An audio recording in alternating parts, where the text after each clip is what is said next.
नमस्कार, रीवा 24 के ताजा तरीन अंक के साथ मैं शैलेंद्र। सबसे पहले प्रमुख खबरें।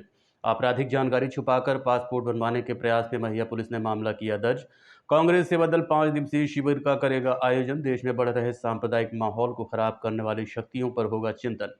नशा तस्करों को 10-10 वर्ष के सश्रम कारावास और 1 लाख के जुर्माने से किया गया दंडित। और डेंगू मरीजों की लगातार बढ़ रही संख्या को लेकर अस्पताल प्रबंधन ने किया अलर्ट जारी। इन खबरों सहित अन्य खबरें विस्तार से।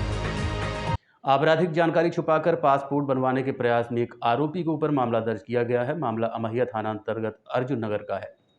मिली जानकारी के अनुसार आरोपी अपने खिलाफ आपराधिक मामले होने की जानकारी छिपाकर पासपोर्ट बनवाने का प्रयास कर रहा था, लेकिन पुलिस वेरिफिकेशन के दौरान उसके आपराधिक रिकॉर्ड सामने आ गए।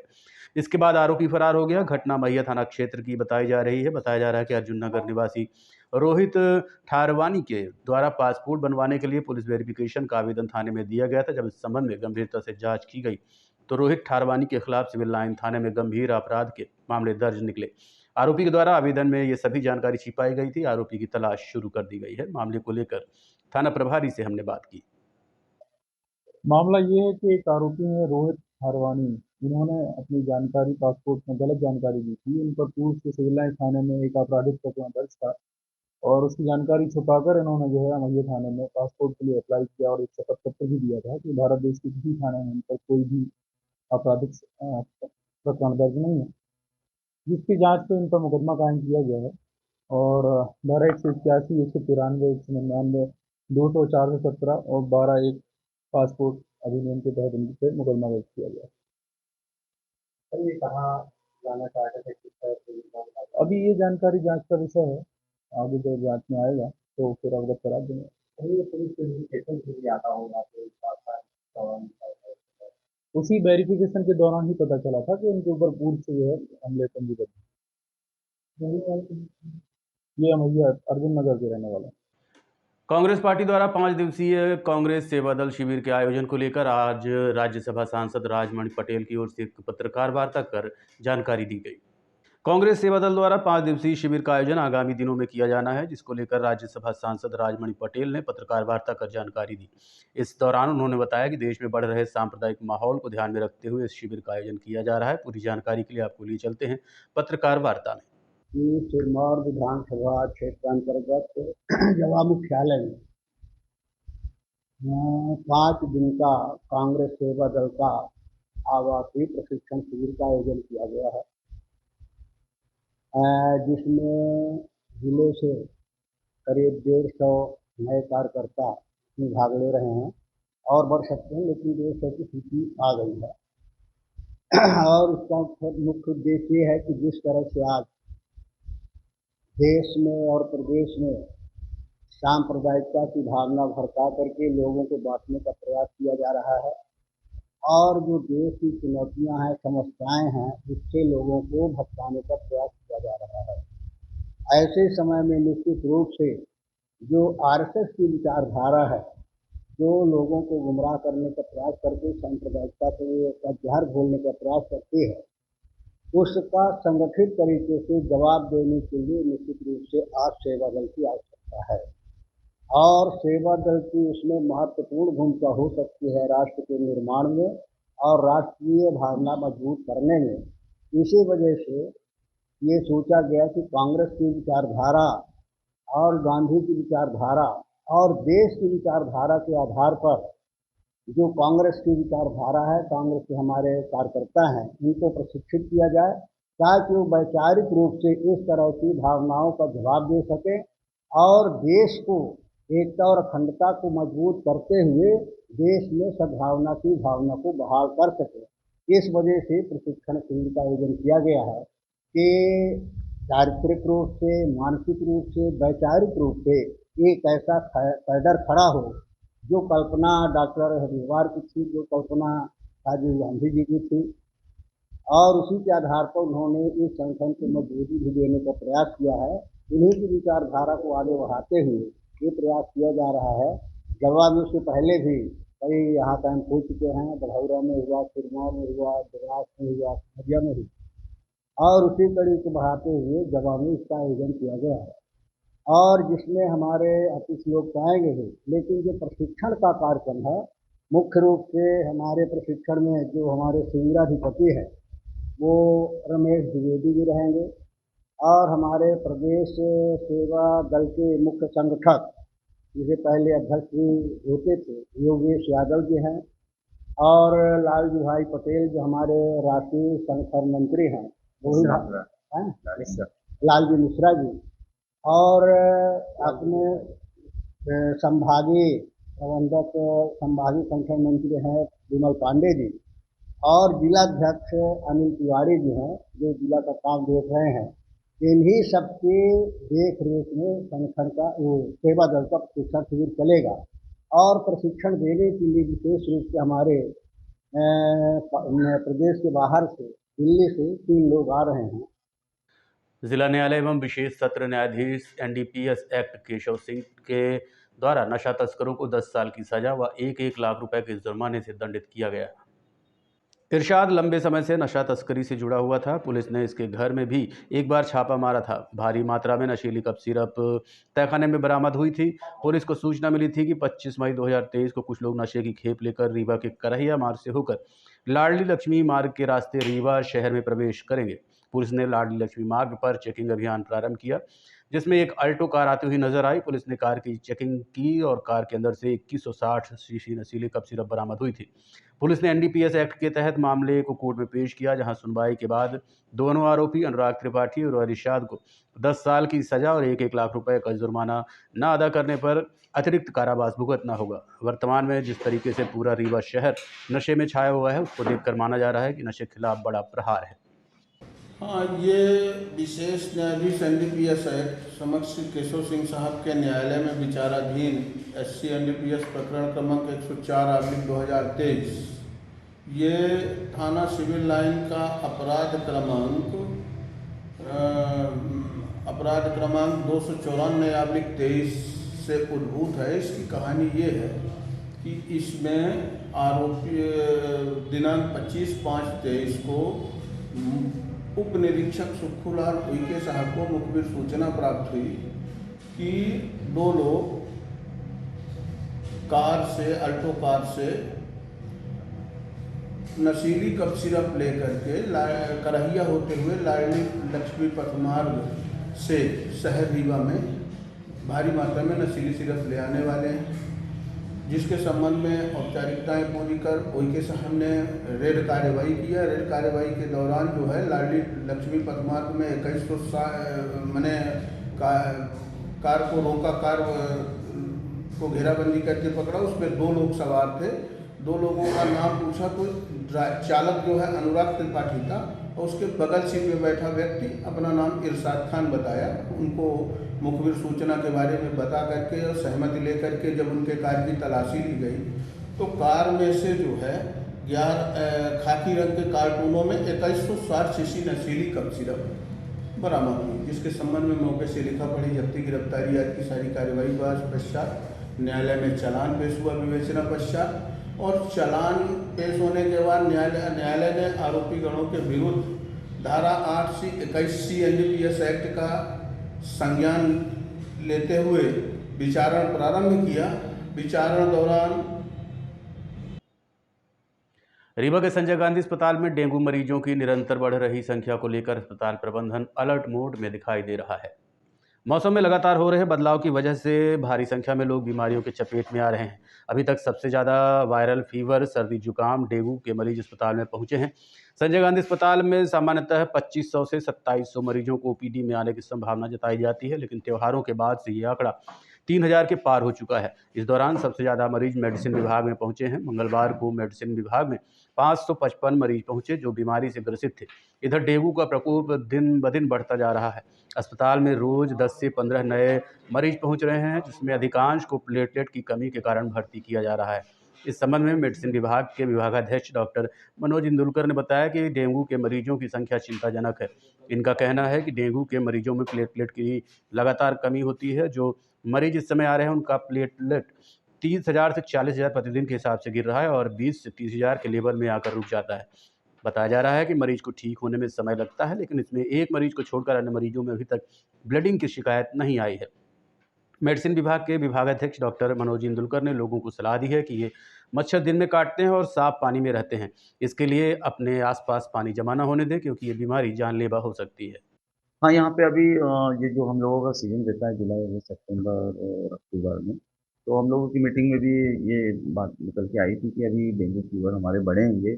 स्क्रब भी काफ़ी बढ़े थे, जो कुछ कम हुए हैं स्क्रब टाइफस के पेशेंट।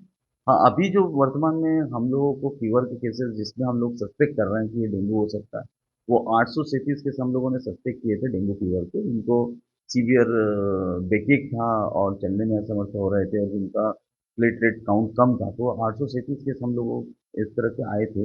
और उसमें जब हम लोगों ने डेंगू की टेस्ट की थी, तो उसमें 89 केसेस जो है पॉजिटिव आए थे।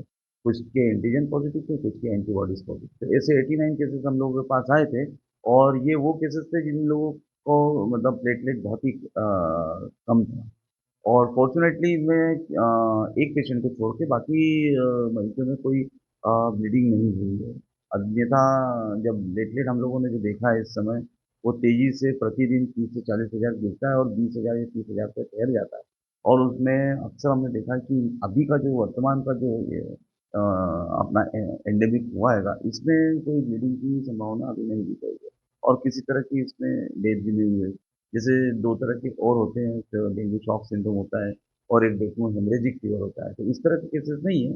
इस बार का जो एक हुआ हैगा, इसमें केवल ये लोग अनकॉम्प्लिकेटेड डेंगू है। हाँ, इसमें भी समय लग रहा है। पहले यूजुअली 4 से 5 दिन में अधिकतर लोग ठीक हो जाते थे। अभी 10 से 15 दिन में ये लोग ठीक हो रहे हैं। और अच्छी बात ये है कि किसी भी परिस्थिति में हमारे यहाँ पर इतना प्लेटलेट हमको नहीं देना पड़ा है और किसी की मृत्यु भी नहीं हुई है। और अब इसका जो मुख्य कारण हमने पहले भी इसका डिस्कस किया है कि बरसात के बाद में जो रुका हुआ पानी होता है, साफ पानी होता है, उसमें ये कूलेट मच्छर डेवलप होते हैं ये। तो जो क्लीन वाटर होता है और दिन के अंदर ये मच्छर काटता है। दिन में अधिकतर अपना शरीर खुला रहता है और एक्टिव रहते हैं और अधिकतर लोग बाहर काम करते रहते हैं, इसलिए इस दौरान जो मस्कीटो बाइट की संख्या वो बढ़ जाती है और इसी सीजन में ये बढ़ता है। और अक्सर हमारे जो कई पेशेंट हैं जो इंदौर, भोपाल और दिल्ली में पढ़ रहे हैं, जो स्टूडेंट्स हैं, उन लोगों में हम रूटीनली ही करा रहे हैं और उन लोगों में मैक्सिमम लोगों में डेंगू पॉजिटिव भी आया है। वरदान हॉस्पिटल के डेंटिस्ट डॉक्टर मुकेश यादव पर पीड़ित मरीज द्वारा लापरवाही पूर्वक इलाज करने और धमकी देने का आरोप लगाया जा रहा है। इस संबंध में आज एसपी और आईजी रीवा को ज्ञापन सौंपकर उचित कार्रवाई की मांग की गई। चौरी बुड़बा गांव देवलोन जिला शहडोल के रहने वाले वीरेंद्र त्रिपाठी ने बताया कि उन्होंने रीवा के वरदान हॉस्पिटल में डॉक्टर मुकेश यादव और उनकी पत्नी डॉक्टर वंदना यादव से परामर्श लिया था, जिसके बाद मुकेश यादव और उनकी पत्नी डॉक्टर वंदना यादव द्वारा इलाज करने में दांत ठीक होने का विश्वास दिलाते हुए 3 लाख की मांग की गई। उनका इलाज 22 अप्रैल 2024 को किया गया, जिसमें 2,91,000 वरदान हॉस्पिटल और डॉक्टर वंदना यादव को 1,05,000 ई पेमेंट के जरिए दिया गया। शेष पेमेंट 1,86,000 नगद भुगतान किया गया, जिसकी रसीद उनके पास है। लेकिन बाद में इलाज को लेकर डॉक्टर मुकर गए और धमकी देते हुए इलाज न करने की बात कही। पूरा मामला क्या है, बता रहे हैं वीरेंद्र त्रिपाठी। अप्रैल में मेरे दांत में दर्द था। डॉक्टर मुकेश यादव, डॉक्टर वंदना यादव यहाँ वरदान हॉस्पिटल में आए थे। इन्होंने बोला कि आप वरदान डेंटल क्लिनिक आइए। मैं वरदान डेंटल क्लिनिक गया तो इन्होंने बोला कि आपके नेचुरल दांत जो है तो उनको निकालना पड़ेगा, इन्फेक्शन हो गया है, इनमें इम्प्लांट करना पड़ेगा। और 3 लाख रुपए की मांग की गई थी। 3 लाख रुपए मैंने पे कर दिया। उन्होंने मेरे नेचुरल दांत निकाल दिए और मेरे इम्प्लांट किए। इम्प्लांट करने के बाद वो दांत उनसे सेट नहीं हो पा रहे थे, तो वो मुझे कहीं बाहर भोपाल ले गए। भोपाल लाने के बाद वो मेरे जिरकोनिया लगा दिए। वो बोले कि आपके इम्प्लांट की लाइफ 20 से 25 साल की गारंटी होती है और ये जिरकोनिया दांत जो आपके लगे हैं तो इसकी 5 साल की गारंटी दी जाती है। इसके बाद 1 महीने बाद मेरे जिरकोनिया दांत टूट गए, बीच से फट गए। एक ही यूनिट में बनाया गया था, टूट गए। तो मैं डॉक्टर मुकेश यादव के क्लिनिक आया तो मैं बोला कि सर गारंटी है, मेरे दांत टूट चुके हैं, बीच से फट गए हैं। तो उन्होंने बोला कि मैं कोर्टिकल इम्प्लांट किया था, जो कोर्टिकल बोन में सही ढंग से नहीं हो पाया था, इसलिए मैं आपका 3-4 बार सर्जरी किया। आपकी हड्डी बन जाएगी और इम्प्लांट मजबूत हो जाएंगे और मैं दांत नहीं चेंज करूँगा। जो करना है आप कर लो, मैं आपको बंद भी करवा दूंगा। और मतलब स्वास्थ्य मंत्री जी से, माननीय शुक्ला जी से मेरे बहुत अच्छे संबंध हैं। हमारे भाई शब्द सिंह यादव, कल्पना सिंह यादव मेरी भाभी HOD हैं, तो मेरा कुछ नहीं कर पाओगे। इसकी शिकायत मैं माननीय SP साहब को दिया, माननीय कलेक्टर, उसमें कोई कार्रवाई नहीं हुई अभी तक। नहीं, बरदार हॉस्पिटल। हाँ, कब दिखाया था? 21 मतलब मैं अप्रैल महीने में दिखाया था। 21/4/2024 को नीचे की जबड़े की सर्जरी हुई और इम्प्लांट किया गया, और 22/4 को ऊपर के दांत निकाल के इम्प्लांट किया गया। ये मेरे 25 दांत निकाले गए थे और ये जिरकोनिया लगाया गया था। समस्या भी आ रही है। ये 4-5 बार मेरी सर्जरी की है। इनसे सर्जरी मतलब इम्प्लांट करना बिल्कुल आता नहीं था। इन्होंने कबूल भी किया कि मैं पहली बार फुल माउथ इम्प्लांट किया हूँ। मेरे पास कोई डिजिटल व्यवस्था नहीं है, ना मेरे पास कोई स्कैन करने की मशीन है, जिस कारण मतलब हड्डी की कैसी चौड़ाई होनी चाहिए, कहाँ पे कैसी हड्डी मजबूत होनी चाहिए, वो मेरे से गलती हो गई है। तो इसको आप एडजस्ट कर लो, आपकी हड्डी बन जाएगी, ठीक हो जाएगा। मुझे दर्द हो रहा है, मेरे दांत फट भी गए हैं, अभी भी मेरे दांत पूरे हिल रहे हैं। देखते रहिए Rewa 24 news, city cable network. मिलते हैं इस छोटे से ब्रेक के बाद। Painting point group of institutions BCI, PCI, AICTE नई दिल्ली व उच्च शिक्षा मध्य प्रदेश शासन द्वारा मान्यता प्राप्त तथा APSU रीवा और RGPV भोपाल से संबद्ध painting point group of institutions.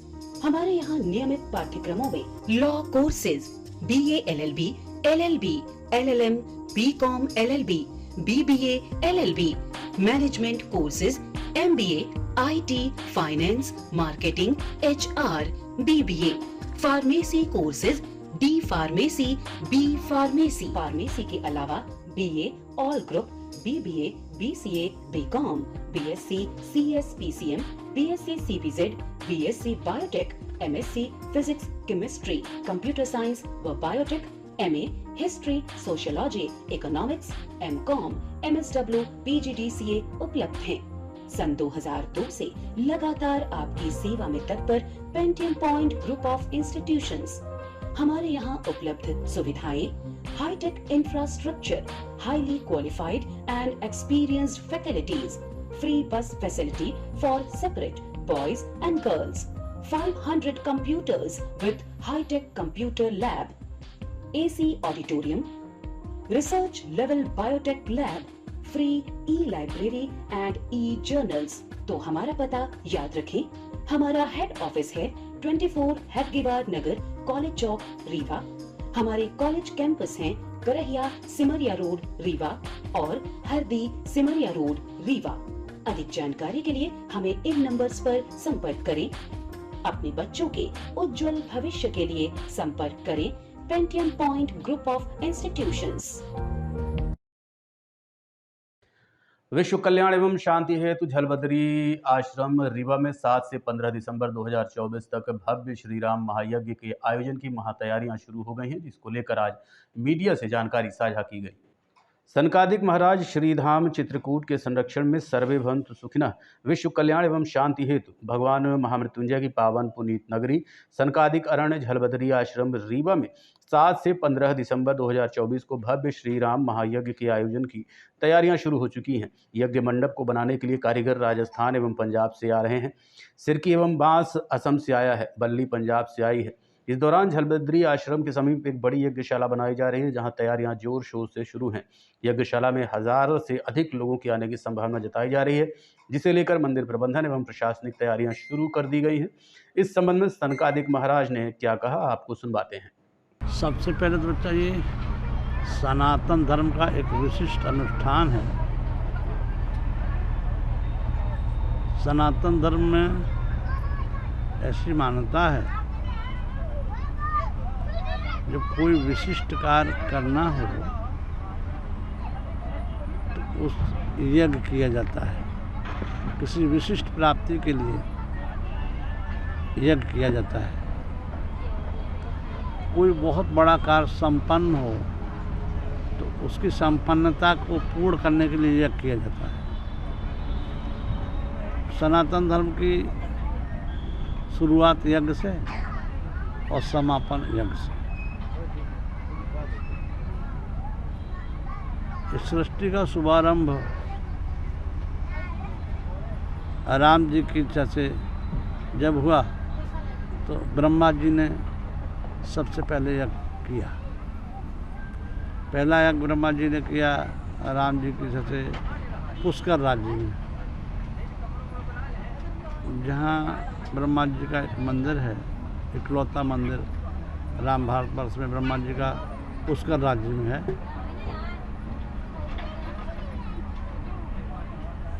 और उस मंदिर के पास में कुंड है, ब्रह्म सरोवर उसको बोलते हैं। उसकी परिक्रमा लगभग 3 किलोमीटर की होगी। तो वो ब्रह्म जो सरोवर है वो वही कुंड था, इतना बड़ा यज्ञ हुआ था। और फिर ब्रह्मा जी ने एक यज्ञ यहाँ श्री चित्रकूट धाम में भी किया है। उस स्थल का नाम है यज्ञ वेदी, राम घाट में है। वहाँ अभी भी उसका कुंड बना हुआ है यज्ञ वेदी स्थान में। और यज्ञ का सिलसिला चलता रहा।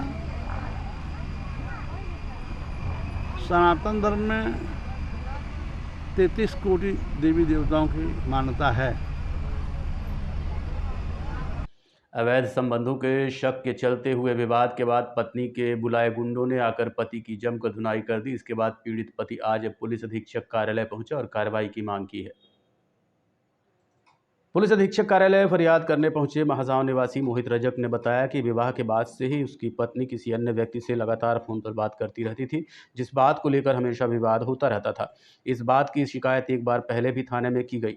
2 नवंबर को इसी बात को लेकर पति पत्नी के बीच विवाद हुआ था। मोहित रजक ने बताया कि 10 की संख्या में आए आरोपियों ने घर में घुसकर उनके साथ मारपीट की। इसके बाद पत्नी सहित आरोपी वहां से भागने लगे। शोर शराबा सुनकर गांव के लोग भी एकत्रित हुए। इस दौरान आरोपियों से झूमा झटकी भी हुई। मोहित का कहना है कि आरोपियों ने उसके ऊपर लाठी डंडे और चाकू से हमला किया, लेकिन अभी तक आरोपी पकड़े नहीं गए हैं, जिसकी शिकायत फरियादी लेकर पीड़ित परिवार के साथ पुलिस अधीक्षक कार्यालय पहुंचा। मेरी बीवी बात कर रही थी, मना कर रहे थे, तो भागने लगी तो बुलवा के फिर अंदर घुस मरवाई है। किससे बात करती थी पता है? ये नहीं पता है, बात करती रहती थी, मना करते थे, नंबर बस उड़ा देती थी। मोबाइल फोन डालती थी। लड़का है सर। जी सर, शादी आपकी? मेरी शादी 2021 में हुई थी। तो ये विवाद कब से हुआ, कैसे पता चला? पहले ही करती थी तो हो गया, मना करती थी, नहीं मानती थी, बोलती थी कि शांत रहो नहीं तो मैं भाग जाऊंगी अपने मैके। बार बार ऐसे कर रही थी। फिर इसके बाद मैं बताया, उसके भाई को भी बताया, उसके घर वालों को भी बताया, किसी की बात नहीं मानती थी। फिर इसके बाद अभी 10 महीने अपने मायके में थी, अभी आई तो 5-6 दिन हुए थे आए उसको। इसके बाद फिर से भागने लगी तो मना किया, तो फिर इसके बाद बुलवा के मरवाई है। कितने लोग आए थे आपको मारने के लिए? हमारे घर के अंदर 4 लोग घुसे थे, दरवाजे बंद करके हमको अकेला पाके मारे हैं, बाकी और लोग बाहर खड़े थे। ये कहाँ से आए?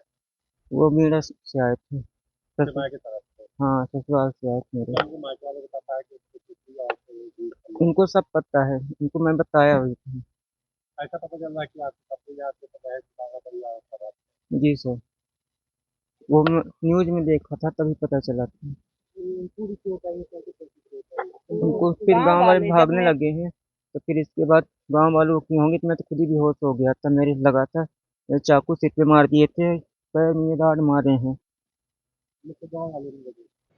देखते रहिए Rewa 24 news, city cable network. मिलते हैं इस छोटे से ब्रेक के बाद। हड्डी जोड़ एवं रीढ़ रोग तथा स्त्री रोग एवं प्रसूति रोग का इलाज एक ही छत के नीचे।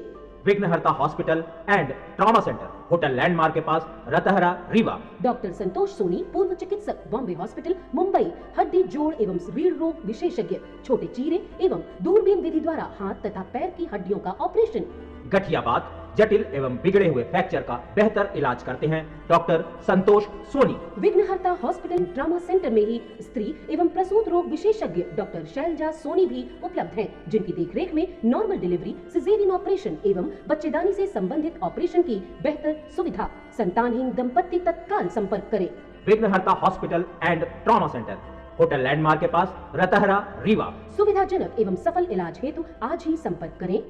विघ्नहर्ता hospital and trauma centre, hotel landmark के पास, रतहरा, रीवा। मोबाइल नंबर 7828781983 अथवा 8462956774 पर। आगामी 9 नवंबर को इंजीनियरिंग महाविद्यालय में हीरक जयंती का आयोजन होना है। इस दौरान मध्य प्रदेश के राज्यपाल मंगू भाई पटेल का रीवा आगमन होना है। इसको लेकर तैयारियां पूरी कर ली गई हैं। आयोजन को लेकर आज इंजीनियरिंग कॉलेज द्वारा पत्रकार वार्ता का आयोजन किया गया। पूरी जानकारी के लिए आपको लिए चलते हैं पत्रकार वार्ता में। डीम्ड यूनिवर्सिटी जो बनती है, कॉलेज हमारा काफ़ी बड़ा है, जैसे भी एमटेक का कोर्स आया है और भी बहुत सारे रिसर्च वगैरह होंगे। सेंटर ऑफ एक्सीलेंस हम लोग बना रहे हैं और एल्यूमिनी भी जो है काफ़ी अब जो है एक कॉलेज के साथ मिलकर, और हम लोग जब इस कॉलेज का एक विजिबिलिटी होगी तो स्वाभाविक है कि डीम्ड यूनिवर्सिटी का हम तो ये चाहते हैं कि बिल्कुल इंटरनेशनल लेवल में हमारा कॉलेज जाए, तो इसमें कोई ऐसी बात नहीं। प्रिंसिपल साहब आप बोलें। हाँ जी, वो सही कहा। अभी डीम्ड यूनिवर्सिटी के लिए घोषणा तो हो गई थी, लेकिन उसके डिटेल में जब गए तो बहुत सारे हर्डल हैं। वो हर्डल एक एक करके हम दूर कर रहे हैं। पहले तो 2 चरणों का NBA एक्रीडिटेशन होना चाहिए। National board of accreditation new Delhi, जो कि डिग्री जो बच्चों को मिलती है उस दौरान वो 54 देशों में मान्य होती है। तो हमारा एक चरण जो है 2021 में पूरा हो चुका है और दूसरे चरण के लिए 30 जून 2027 तक का भी हो चुका है, हमारे को मिल गया है। इसके बाद फिर जो है PG कोर्सेज खोलने के लिए सारी ब्रांचेस में, तो 3 ब्रांचेस में PG कोर्स शुरू हो चुके हैं। इसमें सिविल, मैकेनिकल और इलेक्ट्रिकल। अब बचा कंप्यूटर साइंस और इलेक्ट्रॉनिक्स। तो इलेक्ट्रॉनिक्स के लिए हम लोग प्रयासरत हैं। फैकल्टी की थोड़ी सी कमी के कारण हम लोग ज़्यादा चूक जाते हैं 1-2 नंबरों से ही, अदरवाइज़ हमारी पूरी कोशिश है। जब ये दूसरे चरण का एक्रीडिटेशन हो गया, एक शर्त पूरी हो गई, MTech कोर्सेज 2 और हमको मिल जाएंगे जब NBA हो जाएगा इलेक्ट्रॉनिक्स और कंप्यूटर साइंस का। कंप्यूटर साइंस रिलेटिवली नई ब्रांच है, उसमें पदों की स्वीकृति अभी नहीं हुई है। पदों की स्वीकृति का अधिकार कैबिनेट को है, मध्य प्रदेश कैबिनेट को। माननीय मंत्री डिप्टी CM साहब से हमने पूरा रिक्वेस्ट किया है, उनके नॉलेज में है। पदों की स्वीकृति के लिए उन्होंने हमको कहा है हम पूरा प्रयास करेंगे कैबिनेट से। तो एक बार पद स्वीकृत होने के बाद हमारे अपॉइंटमेंट जब हो जाएंगे तो NBA हमारा आसान हो जाएगा दोनों ब्रांचेस में। आज के अंक में इतना ही। देखते रहिए रीवा 24 न्यूज़। नमस्कार।